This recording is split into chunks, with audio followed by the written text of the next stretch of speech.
Check, check, check. How about that? I think we got her.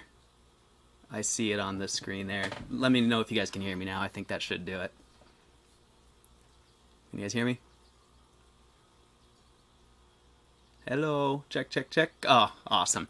Thanks, Belgian Gulch. Thank you for the heads up. I wasn't aware. I switched out systems and I did a Google team thing, or Google whatever it's called. I don't know what it's called, but I used Google this morning to talk to my family and it stole my microphone apparently. So I had to unplug it there and replug it in. Hey, all right. So you guys didn't hear any of that. Well, perfect. We'll start over.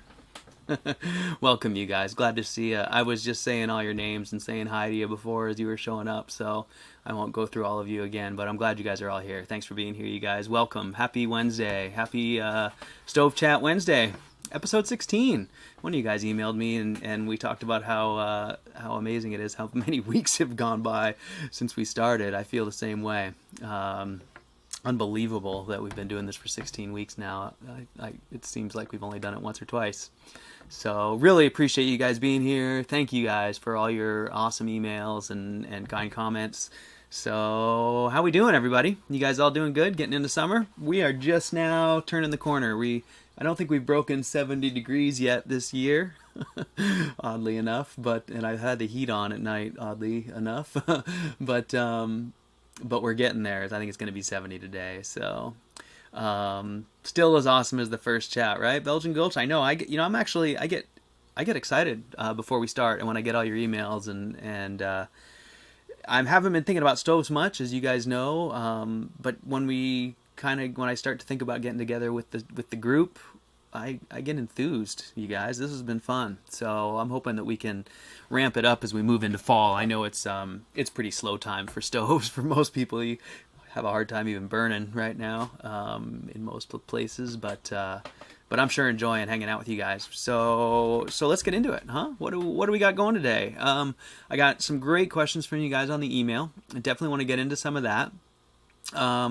I was thinking we could take a look at some more photos if you guys would like. We can go over some customer builds and stuff. I want to spend a little bit of time on those questions, and other than that, I really don't have much to go over. So hopefully you guys have some stuff to feed me, and we can keep this thing going for a little while. But at the same time, it's pretty nice out, so I'm going to be getting outside there before terribly long. I'm not putting a time limit on this.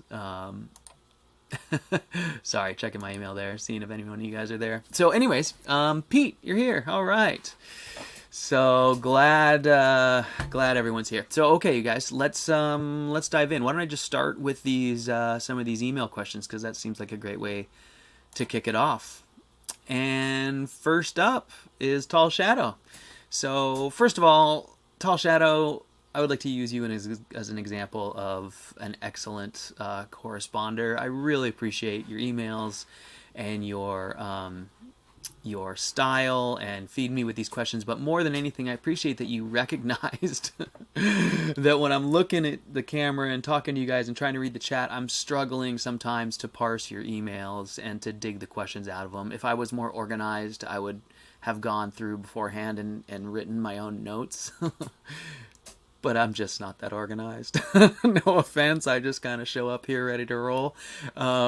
So I would just want to say, Tall Shadow, thank you so much for pulling your questions out, putting them in bold. So what he did, you guys, just so you guys know, is he pulled his questions out and put them in numbered questions in big bold letters kind of right at the top, and then he continues on with sort of the details of the question underneath, and it helps me a lot. So I just wanted to comment on that and say thank you, because it is hard, as you could tell last time, kind of reading through the email and trying to parse the questions. I end up skipping some of your more deep questions because I can't summarize them as I read. So thank you guys. So this question is great. This is so good, and it's something that frankly we should have talked about a while ago when this came up. It's funny because it crossed my mind that there was a piece of that puzzle that wasn't being explained. So let's get into it. So Tall Shadow says, in one of the chats you mentioned that one solution to overfueling is to reduce the amount of primary air to the firebox. But if you have a combined air inlet, how would you do this? And so that's so cool, man. I love it, because when I was talking about mine having two and Peter's having one and some designs going to a single.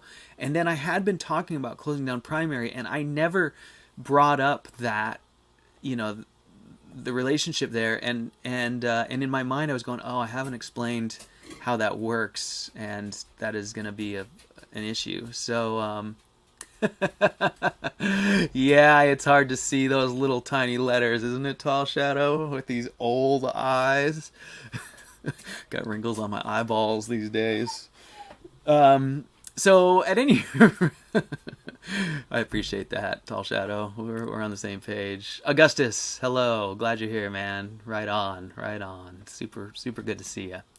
So at any rate, the question at hand, Tall Shadow says, if you have a combined air inlet, not two secondary, or not two inlets, a secondary and a primary, but a combined air inlet, how can you accomplish closing down the primary without closing down the secondary, and vice versa? Hey, Positive Aspect. Good morning, middle of the night there. So, what's important to understand with this construction, and I wonder if I can do a sketch somehow. This is something I have to try and draw this for you guys somehow. You guys, I think you probably know. Let's see. I wonder if I can do this. In the this is a pretty simple sketch. Can you see it? Not yet. It's there. So in the construction, this is looking into the firebox from outside the firebox, side view looking in. So this is the side view of your front door. This is really hard, you guys. Everything's reversed. And this is the door flange. Now, in that door flange, looking at it from the front, has the door opening, that's the firebox opening, the square on top, and the secondary air inlet on below the firebox opening, okay? So this door flange is positioned right behind the door, okay? So here's the door, here's this door flange right behind it, and then this would be the firebox. This is not in the right spot. You guys get what that is, right? That's what we're looking at. So the question is, if you have just one big air inlet here, and it's usually going to be, I'm not going to be able to draw that right there, but usually your air inlet is going to be right here, about like that. Okay, so air's coming in. And what happens is air comes in, and what we want it to do is we want it to basically prioritize our secondary air inlet, and then send whatever's excess over from the secondary, I cannot, it's all backwards, up there into the firebox. Hey, Manny. Good to see you, man. Aloha. So, will you guys tell me that if I'm making any sense so far? Am I wasting my time with this drawing business? Are you following along? Are you with me? It's important to understand kind of how those things are positioned in there. And Tall Shadow, I don't know, maybe this is only applicable to you. I don't know, hopefully the rest of you guys are getting this. So at any rate, one air input is feeding that door flange, okay? And then that's going into the firebox. So, here's what the deal. Air coming in through that door and getting to that door flange is significantly colder than the air that is inside on the inside of the door, right? Either side of the door flange, but inside the door, much warmer than outside the door flange. So when that air comes rushing in through your single inlet, it's cold, it's dense, it prioritizes to the bottom of this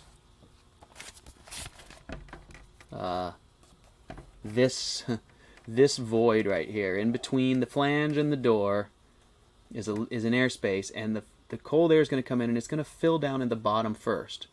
Now the firebox is sucking in, so it's going to get all sucked in through this secondary air, with the exception of whatever's excess, which is going to go in through the door and become your primary air. So in that way, when you are using a single air control on the main door with the appropriate door flange behind it, as you close the main door and you get less overall volume of air, you're actually changing the ratio of primary to secondary, because you're going to be still getting a full secondary air load and reduced primary air load. Can you guys hear me? Are we making? Am I reaching you guys? Is this? I'm sorry, I'm getting pretty deep here. I can't tell. The last thing I saw was Manny saying hi. Just let me know if you're following along. Maybe I lost you guys a while ago and you're off getting snacks. That was a pretty boring drawing there. Voice explanation is better than drawing. Okay, good. Thank you, Belgian Gulch. That helps. So, 2 doors, primary air or single air inlet, self-regulating, self-adjusting the ratio. Yes, Augustus. Thank you. Pablo. Okay, good. I was like, did I do it? Did I explain? So, okay, thanks, Manny. That helps a lot. So, Tall Shadow, that was your question. I know we're getting old, but give me some feedback here. Are you starting to get that? I can go deeper, but I think I just explained it. So it's self-regulating. It's going to always prioritize because the cold air is going to settle into that space between the flange and the door. It's going to prioritize and pull in through the secondary air below. So if you were to close down that air control to where you only had, say the 10% of your CSA, which is the size of your secondary air, it would pretty much all go through that secondary air. You might get a little bit up in through the primary. But the single opening flap automatically self-adjusts the primary-secondary ratio. Yes, that's exactly it, Tall Shadow. It does. And, of course, it allows you to do some things that Pete, I can't take credit for it. I'll get to that in just a sec. But it allows you to do some things that might not be great, that you wouldn't otherwise do. I mean, you can close down all your air, so that's not really a great thing. At the end of your burn, it's really useful. So it does require, a bit of a savvy operator to make sure you don't just make, real, clear, obvious mistakes to us, but to someone who's new to a wood-burning stove, they're going to go ahead and shut it down and try and smolder it. So, there's pros and cons on both sides, but it's a nice, simple build.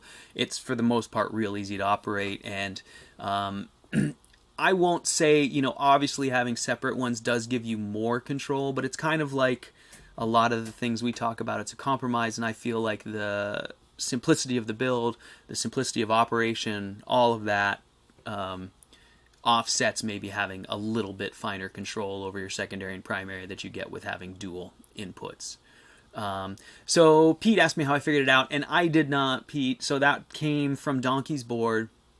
And I don't remember who the first person was. It wasn't Peter and it wasn't I who did the initial, and I don't think it was Vortex. I think it was someone who was building a stove kind of as a one-off of their own, or maybe someone who's done a few builds. I don't remember who it was, and I apologize if I'm slighting anyone who hears this by not remembering you, but it was someone who came up with the initial air draft, and then everyone kind of kicked that ball around for a while, and we sort of came up with the idea that when you're using that door flange and the way things are positioned, that it's going to prioritize to the bottom. And I think I'm going to give Peter credit for, Peter Vandenberg credit for that observation, although I'm not sure if it was him that, I'm not sure where that really came from. It was sort of a group effort on the forum as best I can recall. But it's a pretty snazzy system.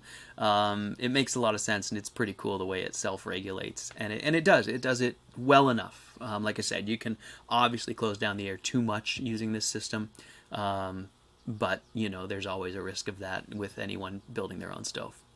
So let me go back here to the comments. So Pablo Cruz 62, in your design, are you preheating the air before it gets in the flame stream?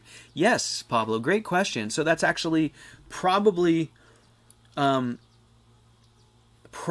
most significant factor in why my floor channel design kind of became the standard. Now Peter's taken my floor channel and refined it to his design, and it now is his floor channel, and I will definitely, he can have it as his. But if you guys will go back to 2013 or 14 when I came back from DC with my testo, Peter still had the top stub, and I started testing a million different air configurations, and what I found was that vertical stub at the back of the firebox coming up from the bottom gave exponentially better performance results on the testo, and I attribute most of that to the preheating of the air, because that tube runs under the coal bed, horizontal tube, and then the vertical tube is just right there in just about the hottest spot. You end up delivering super preheated secondary air right into the flame stream, right into the mixing elements of the core. And so I think that's the most important part. Now, if you were to go back and read my posts on Donkey's Board right when I was developing that, you'll see that I'm speculating that it has a lot more to do with the flow path around the vertical stub. You know, at the time I was really thinking that it was, and I'm going to forget the name of those fluid dynamic elements, but basically just eddies behind an obstruction in a stream that give you really good mixing elements. And I thought my vertical stub, I thought the real advantage was the mixing aspect of those elements. But as I started to experiment with different shapes in different locations, I realized really what it was just getting that secondary air temp up to temp and injecting it in the right spot. Shapes didn't matter that much. That's why you saw me go from the slit in the back to sort of deleting that, and Peter now has a much shorter stub because the top part's just going to melt away anyways. The top part's the hottest part, and that's the part that spalls, and it spalls down to a certain point and then stops. Peter, being as smart as he is, realized, well, why don't we just start there? And so that's the deal. The hot secondary air really is what makes the difference, Pablo. So great question. So Augustus says, would it be better to preheat secondary air by stealing heat from after the core rather than cooling the firebox? That's a fascinating question, Augustus. Firstly, let me say that I don't think so. I often rail on stealing heat from the firebox via having mass in there, and how I'm totally against it, and I want you to have insulation and low mass fireboxes. And now I'm just going to compromise all of that and say that, what happens in the firebox to some extent isn't necessarily as important as what happens right after, like right immediately after that secondary air thing. So I mean, yes, every little bit would help. Every piece of heat we can keep in the firebox is better.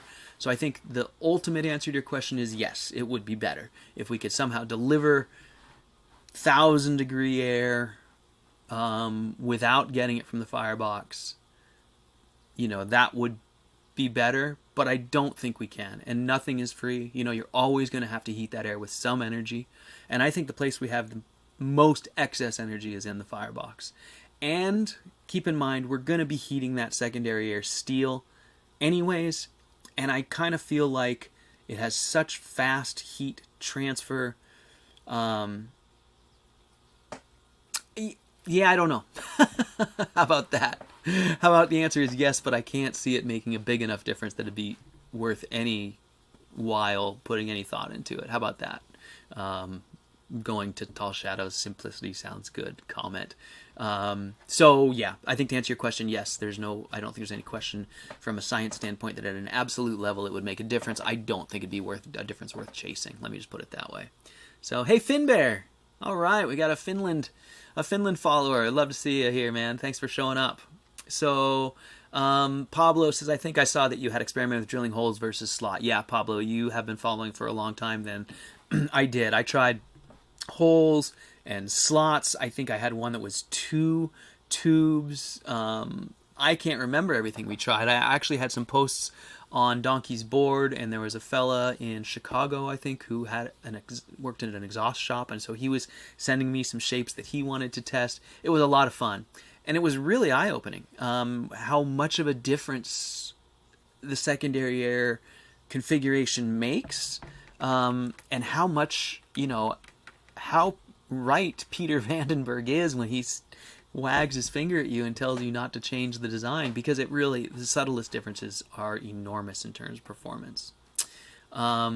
So Pablo Cruz says, I would think that drawing cool air would have oxygen and cool air expand.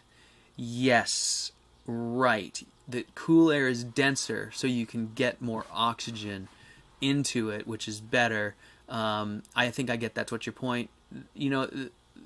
I've struggled with I don't have the tools other than a gut feeling and a good sense of how hydrodynamics works.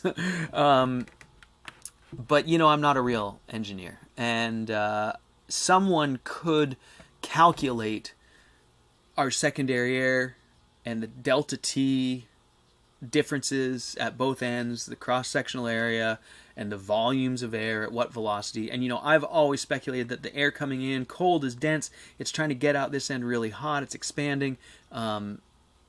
There's formulas there that I would think would help you adjust sizes and nozzles. But I got pretty darn close. I figure it's all we can do. So I'll stop there with that. There's a long ways we can go. So I'll catch back up here. David Swanson says the spalling on my secondary air was the entire vertical portion, both inside and outside. Yeah, the vertical portions, they're just going to go away. I mean, it won't take long to eat one up, especially if it's just mild steel. So, Augustus, you're welcome for the answer. Introduces a lot of extra design complications to heat secondary after the core. Yeah, it probably would. And it's fun to think about those things. I mean, that was a great question. You saw me sort of kick it around and come up with, I wanted to say it wouldn't be any better, but it's got to be better. I think it would be better. But to chase after it, it would be, unless, you could just buy a heat gun and just run a heat gun as your secondary air. But then you're just feeding it with electric power. It's, 6 one, half dozen the other. But it'd be pretty cool. I bet it would light right up.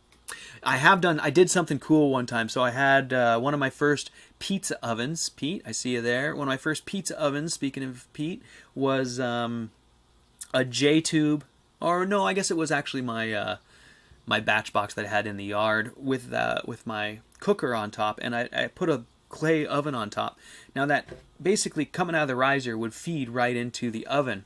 And what I would do at some times is I would build a big fire down below. I'd get it shooting flames up, and then I would build a fire on top of that, and I would let the lower one have way too much primary air. So I'd have tons of superheated excess air blowing up into the bottom of the second one, and that would make that pizza oven, I could get it ridiculously hot, like a forge, because I was feeding it such superheated combustion air.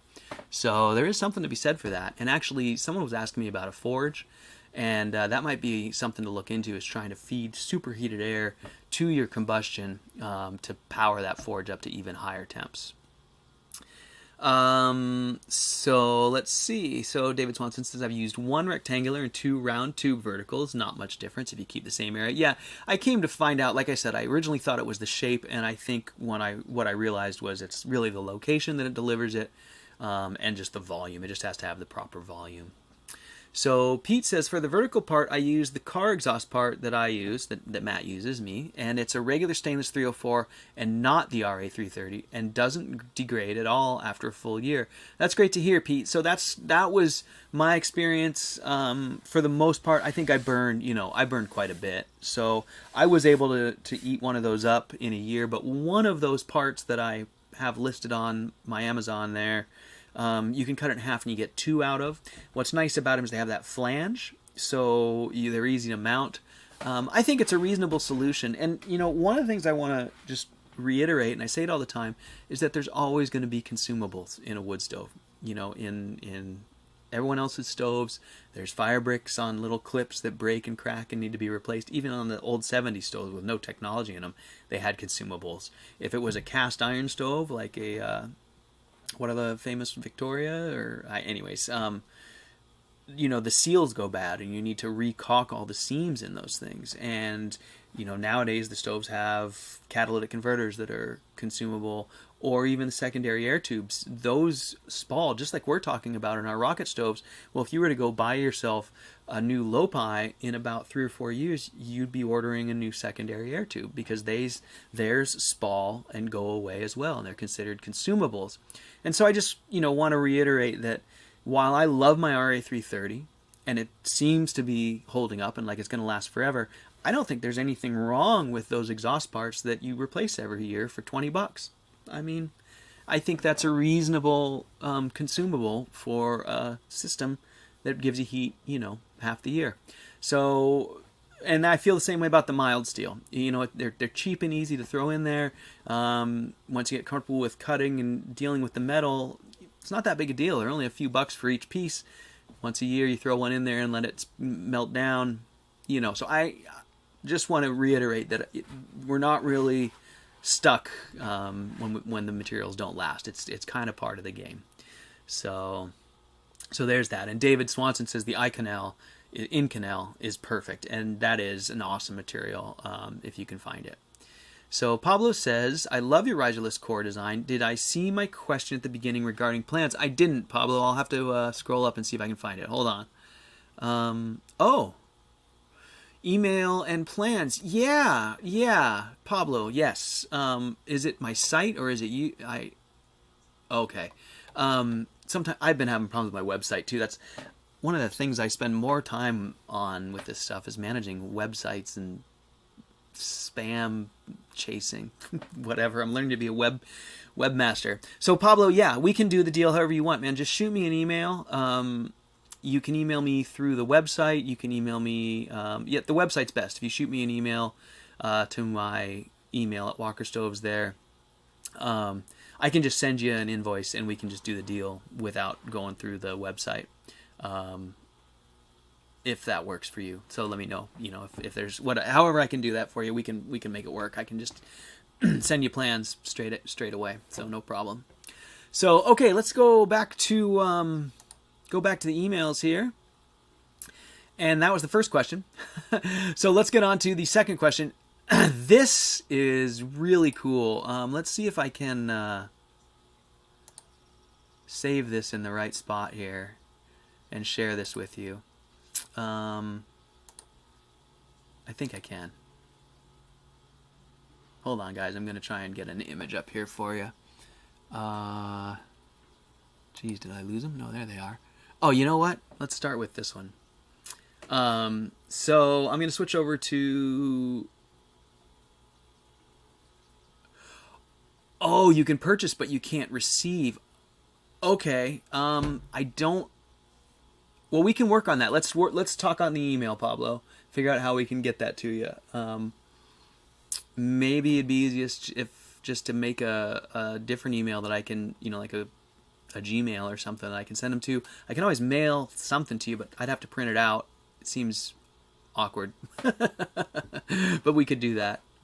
Anyways, email me. We'll work it out, Pablo. I'll get them to you one way or the other. No worries.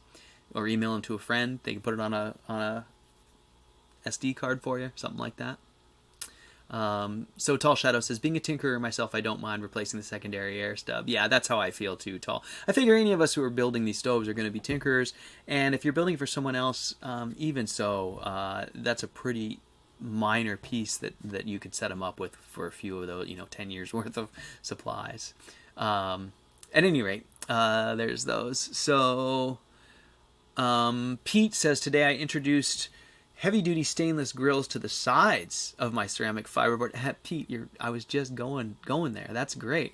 Heavy-duty stainless grills to the sides of my ceramic fiberboard riserless burn chamber to protect the CFB and have a good feeling about it. That's awesome. Keep me updated on the life. Yeah, Pete, please do. So we were just going to a firebox protection scheme from Tall Shadow, and you emailed me a picture. So we'll look at your picture next, Pete. That's great. Very cool.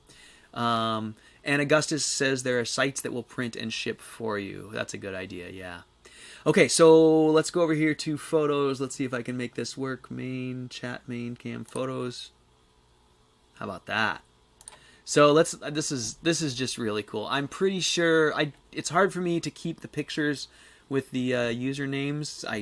am not that organized, like I keep saying. But this, I think, is from Always Learning. Thank you, who is always here. I don't see him here today, but he sent me this awesome picture of his Holzhausen, and because we were talking about wood stacks last week, and you guys know, I'm sure, what a Holzhausen is. He's just got a great one here. I think it's beautiful. He says there's 3 cord in there, if I remember correctly. So pretty cool. So okay, I'm going to skip through these, and we are going to look at Tall Shadows. Yeah, there's some gems in here. Good stuff, huh, guys? Look at all that. You guys are probably going, wait, slow down. I want to see that. David, you just saw yours. This is just a big folder of customer builds. And, of course, it's not working. I can't find it.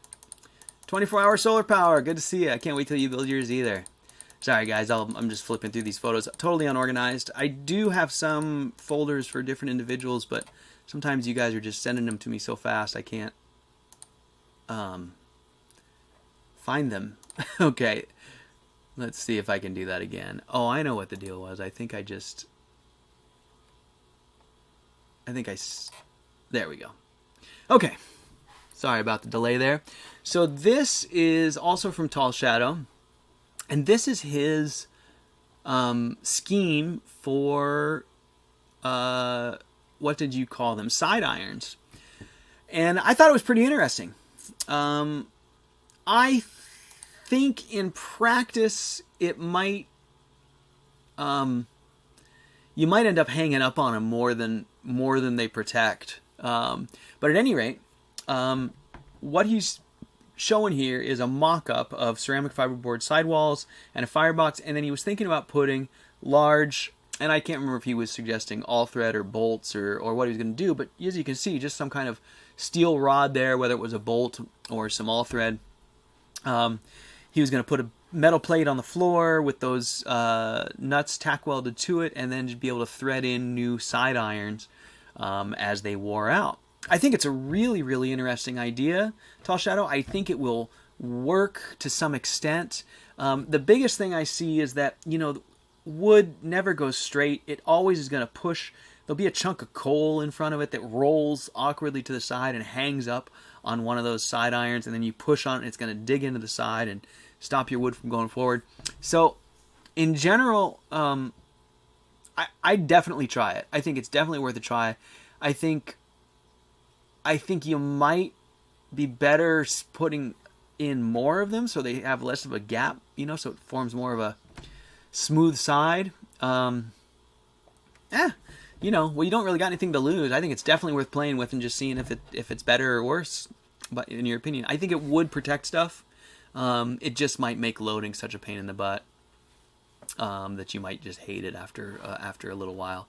But I don't know. It's hard to tell. Pete, I'll be really interested to see yours. The smooth sides makes a real big difference because you really want to be able to kind of wedge against. Sometimes you're sticking things in there tightly. It really needs to be able to slide. So, hey, Josh, you're here. Right on, man. Glad you're here. I really wanted to show off some of your photos, Josh, of your first build, so I'm glad you're here. I was hoping to get in those today if we have time. I love that build. I'd love to hear more about it too. So 24-hour. I'm not missing you there. Sorry about that. Just jabbering here. Hey, Walt. Nice to see you. So 24-hour solar power says, can't wait to build mine. Do you know anyone in Australia that has built one? 24-hour solar power, I want to say that I do, because I've had a lot of customers and interest from Australia. And as a matter of fact, I think our friend Positive Aspect is here right now, and I think he is in Australia. Maybe New Zealand. Sometimes I get you guys confused. I don't really get confused. I just sort of jumble you all together in my brain in terms of where you live. But I can't name off the top of my head that I can't send you somewhere. I don't know someone in Australia right off the top of my head who's built one. For sure. So I sorry, that's a pretty vague answer. I guess I don't know. I'll have to dig in a little deeper and see if I have someone's name that I can send your way that has actually built one. But at the moment, I don't know if I do know anybody who's actually built one off the top of my head. So, yeah, Josh, cool, I will. So, Pete, I'll find your picture. Mark says, could salvaged ceramic glass be used to protect CFB in the firebox walls? It's a great question, Mark. It's one that we've kicked around a few times, and I can't remember if someone's tried it before or not. I speculate that you probably could do it for a short time, but it wouldn't be a very good long-term solution, because it probably wouldn't be long before you exceeded the working temp. Because it's in an insulated environment, there's no way for that ceramic glass to shed the heat, so it's probably going to exceed its working temp. It works really well in the places where we use it, like as a cooktop, because it can shed the heat off one side. But by being in the firebox, it can't shed the heat, and so I think it would exceed its working temp and it would fail. I haven't tried it, so I don't know that for sure. Now, if you get salvaged ceramic glass tops from ovens, they do cut fairly easily with diamond blades, especially wet diamond blades. So, it'd be free to try it, but if I were buying glass, I'd probably be hesitant to try it, because I think you'd just be burning money, as it were. But it might work. It'd be worth trying. So Finbear says permaculture guys have done in Aussie. Oh, yeah. Yeah, Finbear, absolutely. There have been actually quite a few rocket stoves in Australia that I'm aware of, and I imagine that 24 Hour is probably aware of them too. And actually, Tim Barker, if you're looking for an Australian resource, Tim Barker is my favorite Australian rocket stove builder, and he's one of my favorite people in the world. He's just a great guy. And so 24 Hour Solar Power, you should definitely look into Tim Barker. Oh, you would pay someone to build one. If I do know on 24 Hour Solar Power, well, definitely look up Tim Barker. If you just type in Tim Barker rocket stove, he'll pop right up, and he writes, or I think he's a part of the Permaculture News folks down there. You should be able to find him real easily. And if he often does workshops and builds for people, I think. And if he doesn't, he could probably steer you towards someone who could. So he's a great guy. You'll be happy you networked with him if you did. Hey, Robin, nice to see you. Glad you're here. So let me catch back up with you guys. Pete tried ceramic glass. Holds up really good, but once it breaks, it's super dangerous. That's kind of what I thought. I just worry about glass in the firebox down in the ashes be an issue for sure. So hey, Two Trance, glad you're here. Watching the ads. Sorry about that, my friend. Oh, this world we live in. They're everywhere these days. So yeah, Mark, if you got some glass and it's free, give it a try. As Pete says, be really careful once it does break. Use a shovel. Watch your hands getting it out of there. You're welcome. 24 Hour Solar Power. And Finbear, I was talking about my design. I thought he meant had someone built one of mine down there. That's what I assumed. Yes. Rocket stoves in general, I think there's actually a pretty good history in Australia. I think there's quite a few of them down there. Let's see. So Tall Shadow, Pete, stainless grill sound like a great idea too to protect the side of the firebox. It does. I think that's going to be a good solution.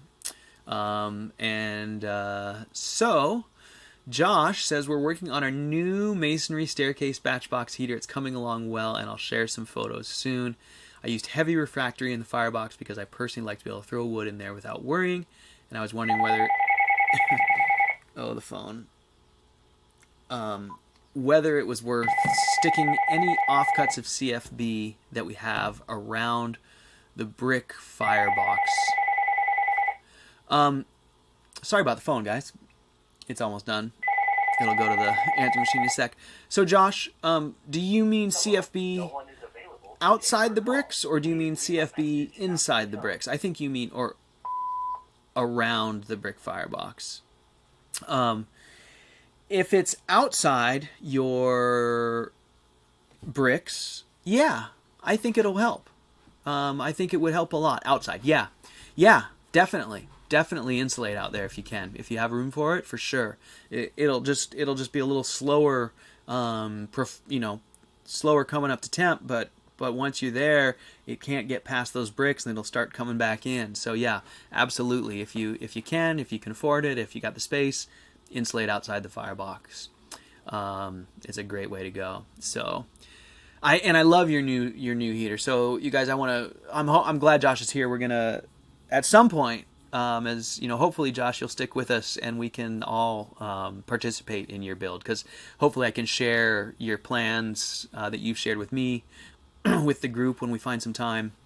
I don't know if it'll be today, but as we move forward into fall and whatnot, and you get hot and heavy into the build, I think the group here would love to see it. So I think it's a really cool build. So Josh has got a batch box going in, you guys, that the heater's basically going to be his staircase that goes up to the second floor. So really cool build. And Josh is coming from a J-tube built using my small 6-inch J plans, and he did a beautiful heater. I think I can probably get photos of it and up here for us to look at. And it was amazing. It was a big heater in a really heavy, a masonry space. So I think Josh had to run it a lot to get enough heat out of it. But it was a beautiful build, and let's see if I can find it. I'm struggling right now, but I've got a. Josh has his own folder here somewhere. There. And you guys have seen it before, because I've used Josh's photo for my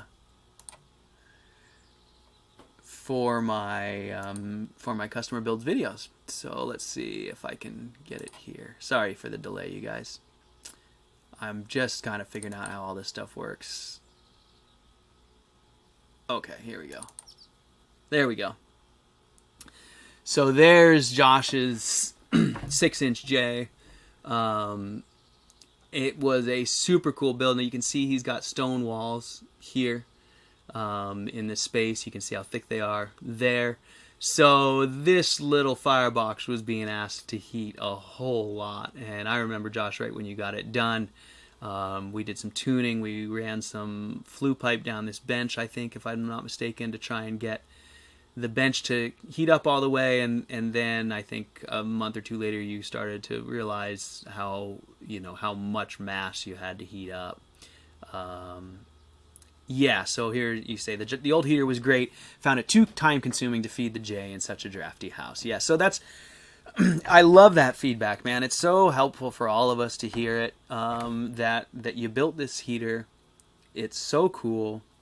You loved it. It worked great. And it wasn't, what I love hearing from you is that you're not saying the heater wasn't doing it, it couldn't do it. It was, you just understand all of the balance of all of the things and how it all comes together. And this one you had to feed a lot to overcome the draft, and it's got pros and cons, but that is such an important part of this whole process, and it's why I'm always harping on tuning your stove, building it, getting it done, just going through a year, 2 years with a stove. There's just nothing, no replacement for experience. And yes, my plans and my experience are here to help and guide, but everyone's got to go through that process. I can't tell what your space looks like or what your goals are like, and so everyone has to do that. And Josh, you're just such a good example, because you've been through it, and what I love about it is that you're just like me, in that you're enthusiastic about moving on to the next one. You're like, okay, that was awesome, and how can I make it, what are my goals now that I've done this, and how can I achieve those? How can I continue to progress in this? And rather than being like, I guess that's really what I'm trying to convey, is that people think that if they don't build it right the first time, they're going to be bummed. And the reality is you just, at least my experience is, you just get wrapped up in the whole process, the thought of it, the systems design, and it's such an enjoyable pastime that you just want to kind of keep pursuing a better one. So, yeah. So, and Josh says, I know some people who enjoy feeding a J, but personally I want them to load a box and walk away for a bit. And that was what I found too. I loved my J in my house. It was an awesome experience. Switched to the batch box, and I never did go back to a J. So that's how it is. And our friend Manny, who was on the show a few weeks ago, was the opposite. He loved his J. He loved sitting there feeding it. So there you go. So I'm going to catch up with a couple of these comments. I put broken chunks of a stovetop glass into the firebox for a few burns, and it held up great, but don't know about long term. That was Tall Shadow. And Josh is talking about the flue goes all the way to the end of the bench. Added another layer of slabs on top of the benches. It was too hot on the bum. Yeah, that's interesting. People will start by trying to get a lot of heat into the bench and then realize that, to heat your space, you kind of got to burn the thing for a long time. To do that, the whole thing's going to get real hot. And if you prioritize your bench to get real hot, you'll end up it won't be long before you can't sit on it for very long. It feels good for a minute, and for 10 minutes, it's too hot.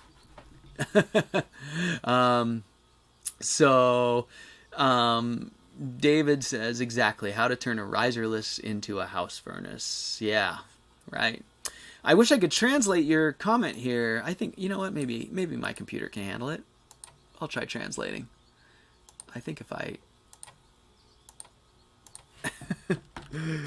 So I still have some email questions to get to you guys, so I'll try and get caught up here. I know I'm going all over the place today.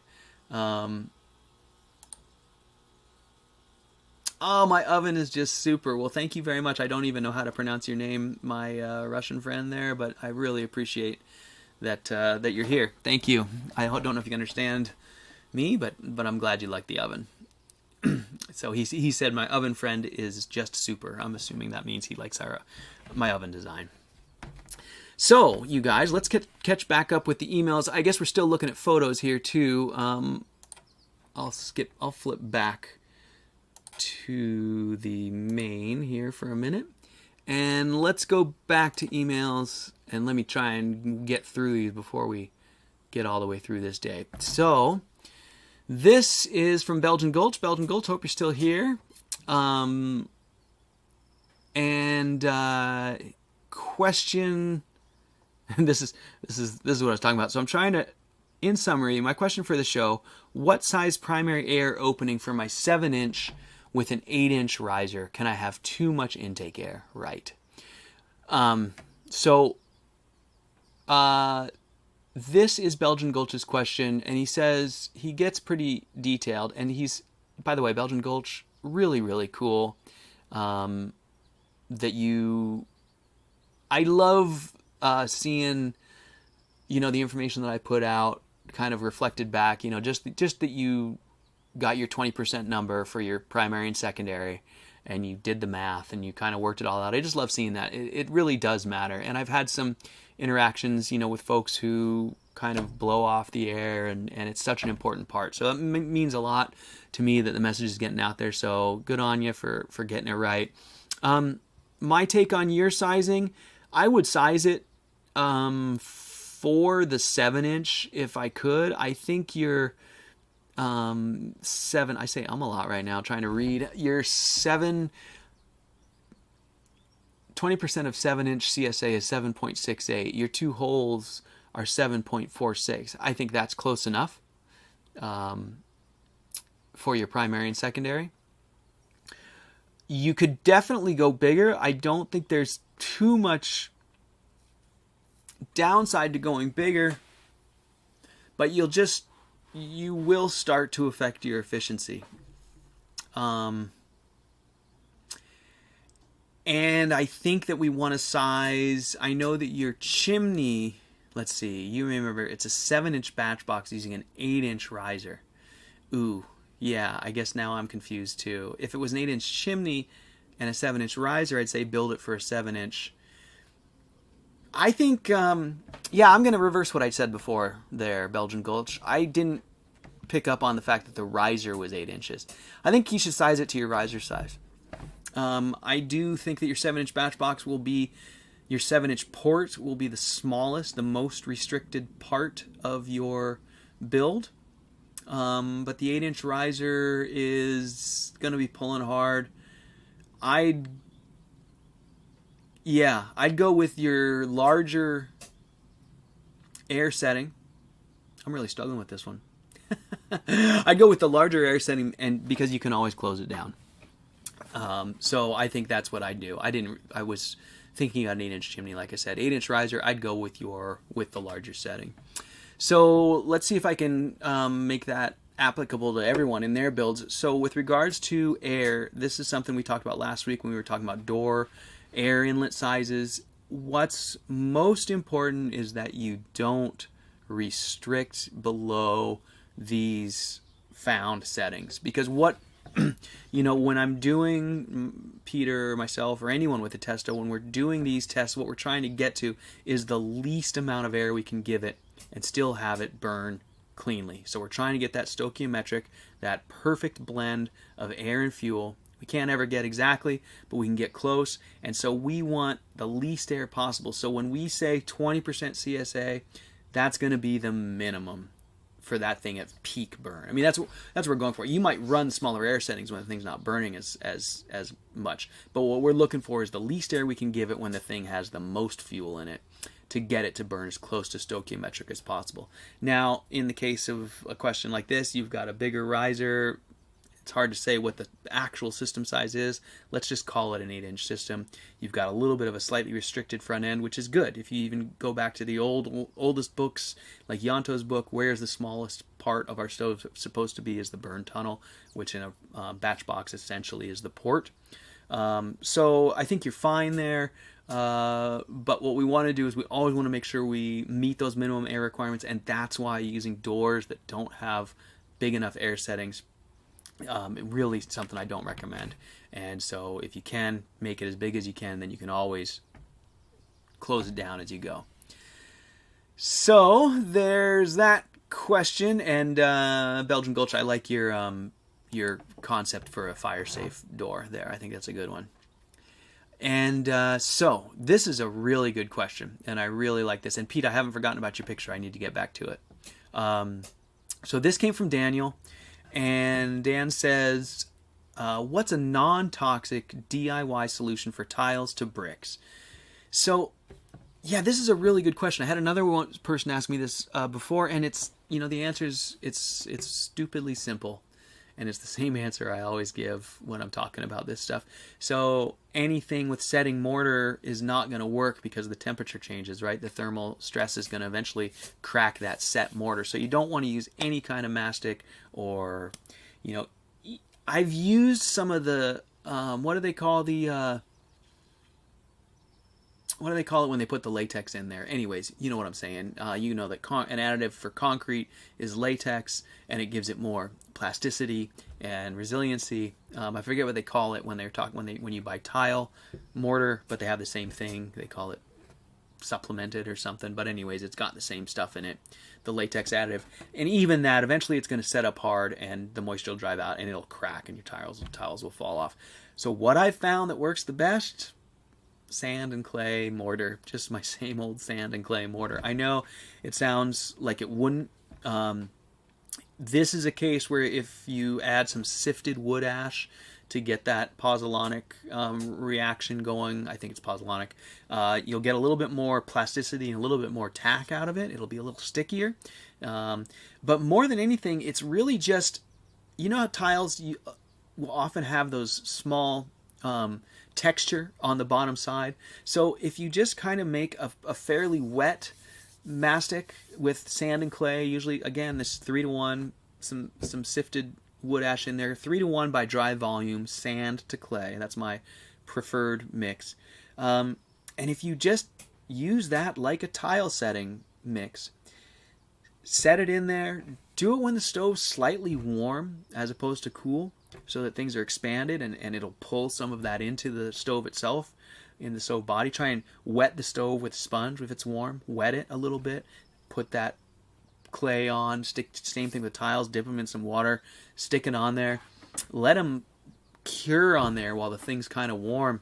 And you'll have pretty good luck with them sticking. Now, they're not permanent forever perfect. Every once in a while, especially if you got like kids or something, they can get bumped off or knocked off. But they stick on way better than you'd think, actually. Like, way better. To be honest with you, a lot of them would be hard to get off. Every now and then, though, one will find its way off of there. But the cool thing is you can just wet that spot down and stick it back on. So there's no mess, that nothing builds up on the back that wrecks the tile. So again, my preference anytime I do this stove stuff is just sand and clay. It holds up to the thermal shock better than anything else. And most importantly, when it does fail, it's just no big deal, right? So it's not like they're just falling off all the time and you got to fix them all the time. You'll just, for the most part, they'll stay on there. And especially if you kind of sink them deep and, just get a little bit of that mortar, allow it to kind of grab the edges of the tiles, you'll be surprised how well it holds on. So that's what I recommend. I definitely don't recommend using any setting mortar. You'll be super bummed because at some point they'll start to fail and it'll come off, and now you got that stuff all over your stove and it can't come off. The tiles are wrecked.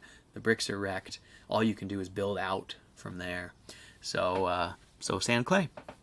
So that was Dan's question, and I think that wraps up the email questions. Let's see if I can get Pete's photo of his protection up there.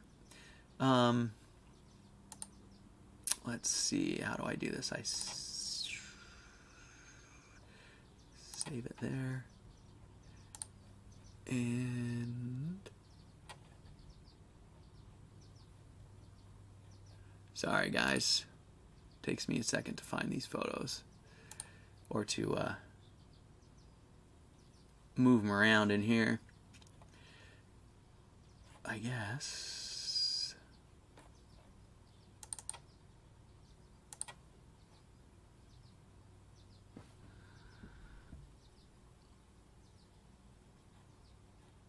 Oh, there it is. Okay.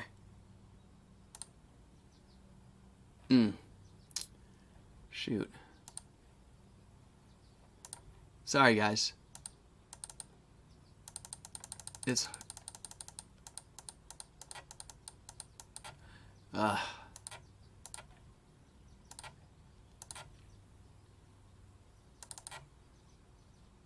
There. Okay, so that is Pete's firebox protection. Pete, that looks awesome. You know what, man? That actually looks... Belgian Gulch, yeah, I got the cell phone internet backup. I had to call them last time. They had reset it, and so when I was trying to turn it on, it wasn't even on. I had to get customer service. But yeah, the cell phone is working great. That's on the cell phone Wi-Fi that we're using today. And then I changed the bit rate to 1250, which is a quarter of what they recommend. But it is. I'm glad to hear it's working good. So this is Pete's Firebox. Pete, there you are. It's from Bernhard. Stainless grids for a gas barbecue called the Big Fred. Did you have to cut those, Pete? Is that one grate cut in two, or is that two grates that they came that size? So what I like about that, Pete, is that they look really stout. I was expecting much thinner bar. But, I think that might be the deal, dude. That looks like it could potentially hold up for the long term. And even if those things start to wobble a little bit, it seems like they're going to be pretty easy to bend out of your way, and that it'd be hard for them to really obstruct things. I think it's great. It's perfect sized, really. You didn't have to cut them. Unreal. Cool. Bernhard. I'm going to write that down. Bernhard. Big Fred. I'm not going to know what those notes mean in a few days, but I'll be interested in them. So that's really cool, Pete. That looks really, really cool, man. I think that's a really good solution. Love it. Love it. So, Pablo, 2 or 3 chats back, I did mention someone selling cores, and Pablo, that is my friend Luke. You can find him at rocketstovecores.com. Here, I won't be able to type the .com, but just like that, .com.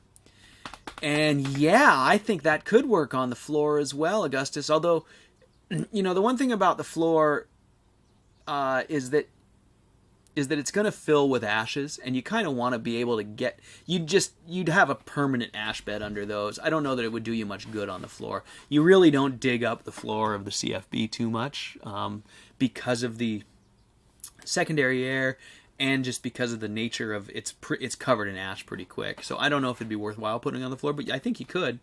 And That's really cool, Pete. That's a really good idea. As a matter of fact, you guys, Pete, you're full of good ideas, man. It was Pete's idea to do the RA330 Firebox liner in the first place, if I'm not mistaken. That is you, Pete. So Pete has been feeding me tons of ideas. So what I didn't see, I don't know if you guys can see it. What do I can make this bigger? Can you guys see how awesome Pete's fire is burning in the back of there? Look at that. Turning the corner, hitting the so here's the secondary air, a little bit of flame here, and then all that air igniting after it turned, and then shooting off around the corner there. That's awesome. The riserless core is awesome. Not to toot my own horn, I don't mean it like I'm awesome. It is really cool. I just get excited every time seeing someone light one up. As a matter of fact, when Luke, we were just talking about Luke from Rocket Stove Cores, when he sent me the video of him lighting his stove off, I got really excited about how quickly it made no smoke. It was really fun to see. So let's see. 9mm stainless, not sure the type, says Pete. That's really nice, Pete. And burned for 7 hours, as hot as possible, and doesn't deform for now. Wow. Wow, Pete. Very, very, very cool. Oh, Belgian Gulch, I don't know. Thanks, man. I think you guys are pretty awesome too. Love having you guys here. This is great, you guys. I'm really looking forward to getting into things in the fall too. I can't wait to share more photos. I gotta do better at organizing those photos, you guys. I'm sorry. I'm so disorganized. That's what you get for following a YouTube rocket stove guy. No one expected me to be an office person, I suppose. So yeah, it looks like it would feel awesome to slide in the wood.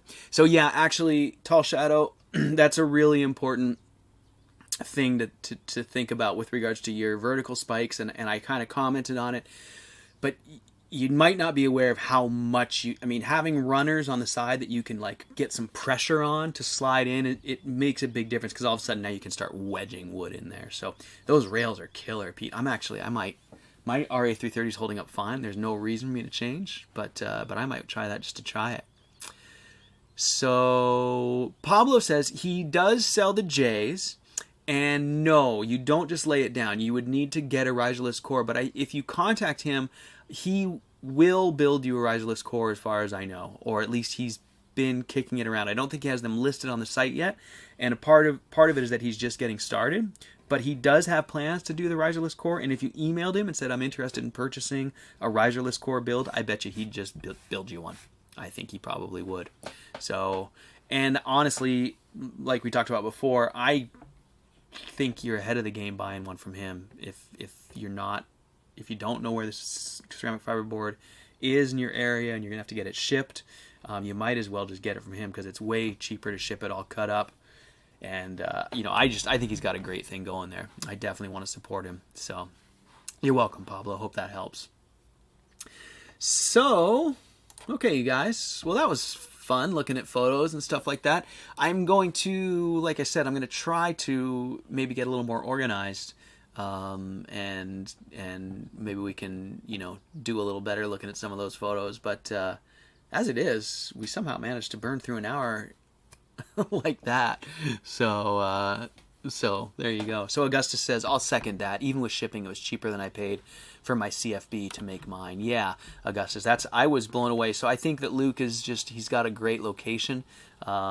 He's somewhere in I think NorCal. I'm just speculating, actually. I don't really know exactly where he is, but I think he's got a good refractory supplier close by. We talked a little bit about his pricing. He's got great pricing.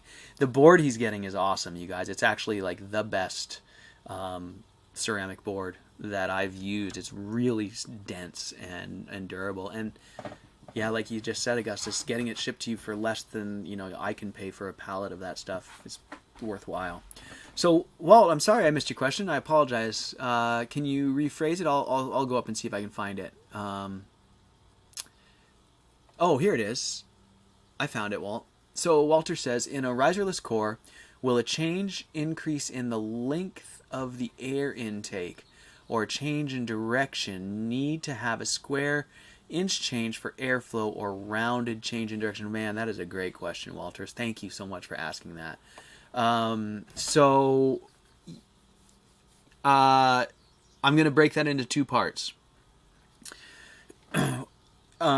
If you change the length significantly, and this is one, I'm going to use one specific example that I get a question on all the time. People always ask me, can I do an outside air kit? And most of those people picture that outside air kit coupling directly to the stove and to feed the stove directly. And so if you do that, you are basically creating a super long air intake pipe. And in that case, then yes, absolutely, Walter, it makes a dramatic change. And such a dramatic change that I just flat out say don't do it. Because that long pipe is going to represent such a difference in restriction. There's so much boundary friction going on through a pipe that long. And not only that, now you're going to have big differences in distance between your intake and your exhaust, so you're going to have bigger differences in pressure differential. So it's going to create a whole host of problems, and it's really just practically impossible to say how you would upsize it, because it's going to be dynamically changing with every gust of wind and temperature and pressure change and all of those things. So I highly recommend not extending your air intakes by an exceptional level. Now, to go back to your question, and I've had this question as well, some people, want to put the door on the side of a batch box, and in doing that, they're going to put a right angle in the secondary air, and it's not going to get a lot longer. It's going to get like 4 inches longer and have a right angle in it. In that case, I don't think you need to upsize it. I don't think there's enough restriction in that small area. I mean, we're already kind of trying to stuff 10 pounds of stuff through a 1 pound hole, as they say, with other words. Because as I was talking about earlier, the air is heating up and expanding as it's leaving. So I don't think that as long as you're within like 24 inches overall length of secondary air, I don't think there's any reason to make any significant changes. I mean, if you really had a bunch of turns, yes, and as we know, if you're a car guy, headers make a difference. Porting and polishing makes a difference. So certainly I'm not saying that there's no change. I just don't think it's enough to worry about in these small things. And there is a huge pressure differential between the inside and the outside of the secondary air. So this thing is basically going, as hard as it can. So subtle differences, while they will make a little bit of a change, probably not enough to worry about too much. I mean, if you're making something real weird with some real convoluted turns in it, sure, maybe give it a little more breathing room. And if in doubt, always give things a little more breathing room. You can always restrict at the intake externally, as you go to tune, but it's hard to make things bigger. So Walt, I hope that answers your question. Hopefully that does that for you.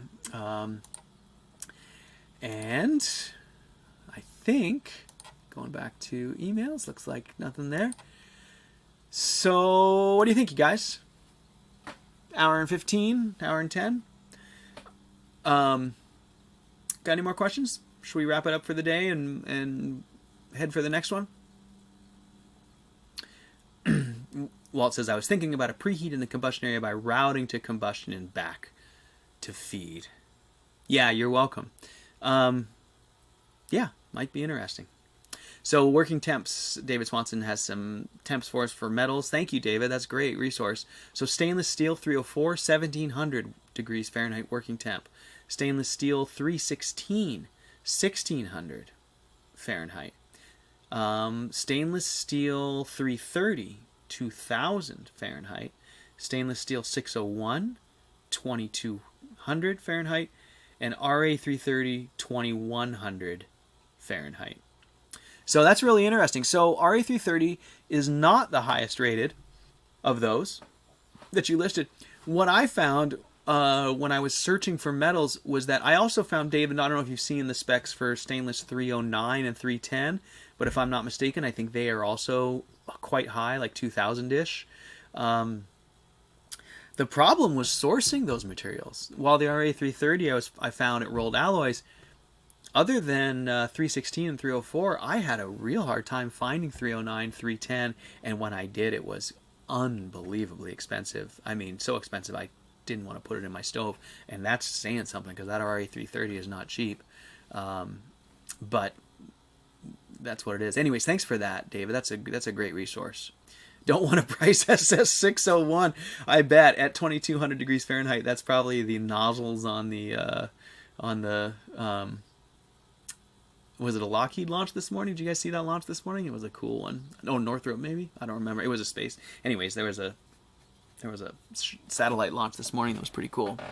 So, Augustus, will we see a rocket stove powered dirt bike? Probably not, but you guys can tell I'm having some fun with some stuff that's not stoves. Augustus, thank you for that comment. I appreciated that, and I hope you guys don't mind. I told you guys a few weeks ago I'm gonna branch out with this channel a little bit, and I'm gonna share some of the other stuff I want to do, and I am gonna try and reach some other folks outside of the stove world.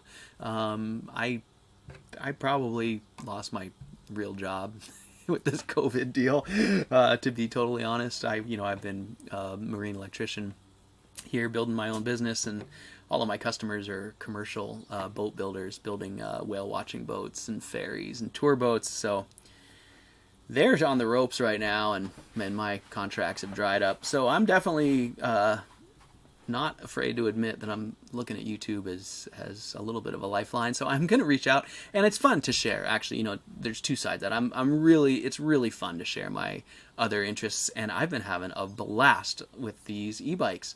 So that one is my Sur-Ron electric motorcycle, and man, it is the coolest thing for a farm guy. It's unbelievable. Like running out, across the 15 acres to go catch the cow before he gets out through the gate, and bring fence posts, and I've got a little trailer that goes on it to carry my tools around, and it's just way cool. So, and I've got a pedal bike too that I'm going to be sharing more info on, an electric pedal bike. So I'm really enjoying that stuff. I appreciate that you guys are so open to seeing more other content. Don't worry, I'm always going to be a stove nerd.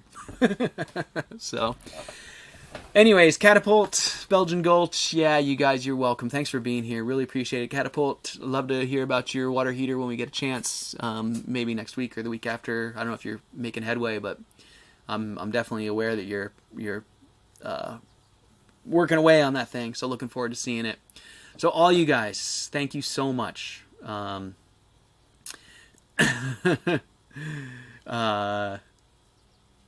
Pete, that's awesome. So yeah, thank all you guys so much for being here. Thanks for being a part of this. Thanks so much for your support and for hyping us up, hyping up the chat with the other rocket stove enthusiasts. I really do. I really am enthused about building this thing up, and I think we got a great community going here.